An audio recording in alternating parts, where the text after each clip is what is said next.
Welcome to Amish Roots, plain talk in a modern world. Thank you for joining me. This past weekend, we had friends over, and my husband was impressing upon them the best way to cook steak. You need to understand that when the word steak is mentioned around my husband, he immediately starts to drool. Our friends declared they like to barbecue them, but Mr. Husband explained that he prefers them pan fried with mushrooms, lots of fried mushrooms. And yes, at this point, he got quite animated, and you could tell he was tasting the last time he had eaten them. Mm-mm. One of our friends expressed that she thinks mushrooms are disgusting and shouldn't be eaten with anything. She shared that she thought they smelled weird, looked unappetizing, and when placed in your mouth, had a texture that made her tongue shrivel in protest. And this whole conversation brought a memory to life that still makes me cringe and laugh to this very day. So, you can imagine that in a large Amish family like mine, there are a lot of mouths to feed. Because my mom stayed home with the children, my dad was the one left to be the moneymaker. And even though we had a large garden and raised our own meat, our dad was always on the lookout for food bargains to supplement our meals. Dad often went to the local farmers market to search for bulk items and good deals. No Costco in those days. One day he arrived home with a box of mushrooms. Apparently, one of the vendors was looking to unload his leftover produce at the end of the day.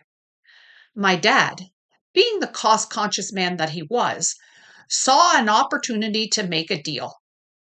I can just imagine it, his eyes lighting up while his wallet fell open, and voila, we had mushrooms. You have to understand that in our Amish household, mushrooms were not a staple. In fact, before that fateful day, I do not recall ever having eaten one. Now, this was not just a small shoebox of mushrooms. Oh no, then it would not have been a bargain. This was more like a crate size box. As everyone knows, mushrooms do not store well, especially without a fridge. So, for the next week, we had a steady diet of mushrooms. We made meals with mushrooms as a side dish. Sometimes the mushrooms were the main dish.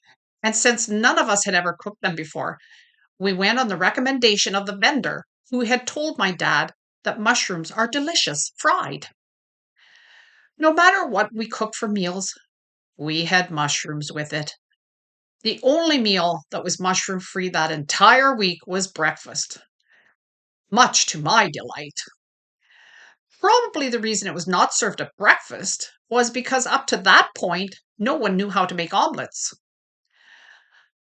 Remember one particular day, Mum was frying up a batch of mushrooms for lunch, and I was complaining about the fact they were on the menu again. Thankfully, I had learned to eat a big breakfast to avoid being too hungry at lunchtime. The rule was that we always had to eat at least a small portion of the mushrooms because it was important we didn't waste food. I soon realized that one of my sisters was devouring her helping of mushrooms and was soon asking for more. She was eating them like it was her first taste of the fungi, when of course we had been serving them all week. It was almost like she had never tasted anything so delicious. Finally, after watching her ask for a third serving while I was still nibbling painfully on my portion, I had to ask. Turning to her, I sighed and said, "Boy, you must really like these mushrooms." Without even stopping to take a breath from chewing on what appeared to be her gourmet delicacy, she replied, "Oh, I don't really care for them. I'm just eating them to get rid of them." I was kind of relieved to find out she did not like them any more than I did. And I will be forever grateful that she tried to be a martyr by sacrificing her distaste for the mushrooms so that the rest of us could move on to more satisfactory meals. A week of feasting on mushrooms was enough to convince my dad to be more careful when he was hunting for a bargain. If I remember correctly, none of us asked for mushrooms to be put on the grocery list for a very long time. Even thrifty families like mine can only stomach so many of them. It was a few years before I ate them again, but I do enjoy them occasionally now.